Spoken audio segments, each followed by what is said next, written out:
inches below, you say? Yeah, go 6 to 8 inches. 10. Oh, dropped. I noticed.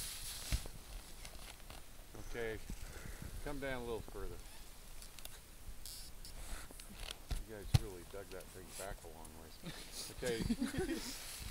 Drop Do you want hard. me to jump or just no, drop? just drop. All the way down.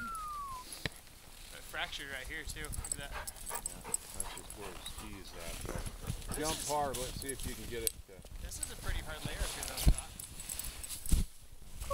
Right here, this is a pretty good ice layer. Yeah, that's what he's going on. So what does that tell us?